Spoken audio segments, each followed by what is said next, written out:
The civil grand jury is a unit, and no one person, foreperson, or anyone can pursue their own idea to the exclusion or without the tempering force of the others.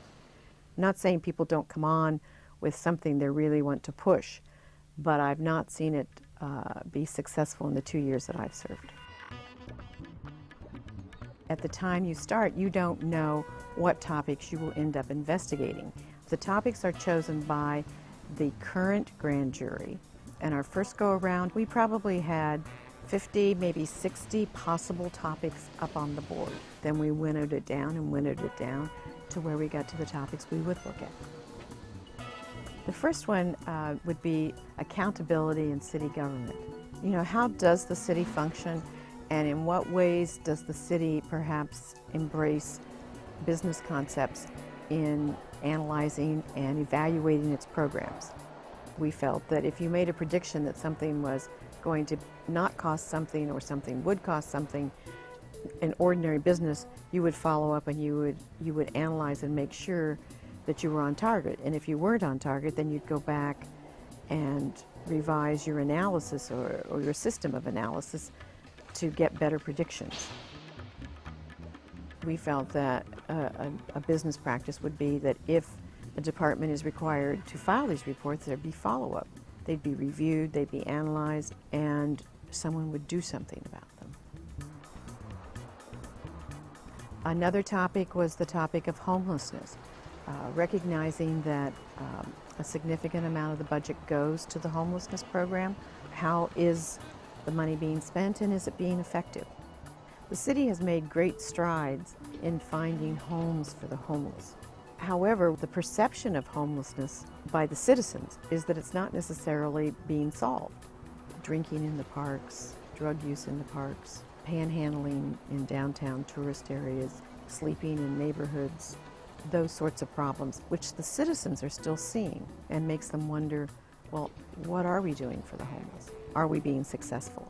So our recommendation was that the city should not only continue to provide homes, but really needs to address this other issue, which is the quality of life issue for both the homeless and for other residents of the city. Some people are suspicious of the election process and are questioning whether it's fair, is it open, is it accurate? And so we went to the Department of Elections and said, you know, we'd really like to observe as much as we can of the election process.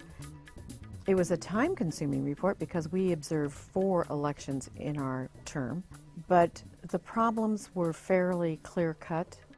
The Elections Department needs a permanent home, particularly for its operations side.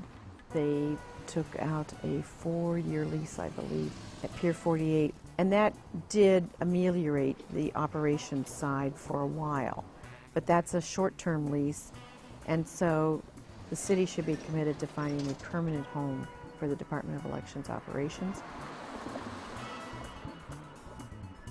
And the last one, probably the report that interested me or got to me the most, I guess, it really touched me most, was the schools report. The admission process in San Francisco School District is a unique, only in San Francisco admission process, and one that I find personally very complicated and unduly so. We recommended that they seriously consider a lottery system that would assign students to a school, and at the same time giving families and students the opportunity to go to a different school if they wanted to. We recommended that they look to redefining the attendance area and perhaps trying to have students attend schools closer to home or within their attendance area. Some department managers will say thank you. Thank you for bringing this to light. Thank you for identifying the problem. Thank you for your work.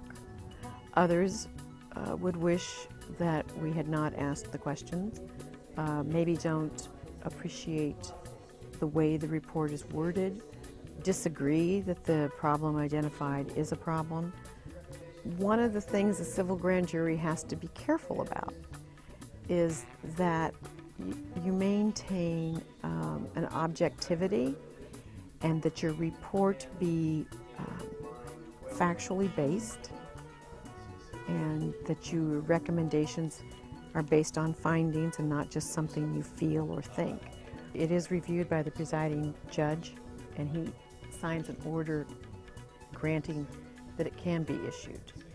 The mayor's office is required to make responses within 60 days, and then the Board of Supervisors is responsible for responding in 90 days. And in the past 2 years, what they've undertaken is to have hearings where the reports are reviewed. The grand jury has an opportunity to testify or make comments.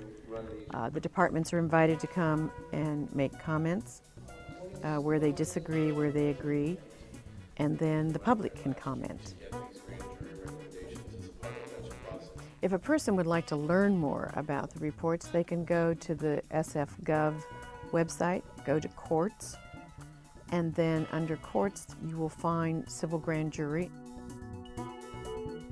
The advice I would give to anyone who is trying to understand the report and maybe is short on time, I would go to the report, and each one has an executive summary in which we tried to explain what we were looking at, what we found, and then I would go towards the back of the report and I would read the summary of the findings, and then I would read the recommendations. And if you read those 3 sections, you would have a fairly good idea of what we were looking at, what we found, and what we recommended.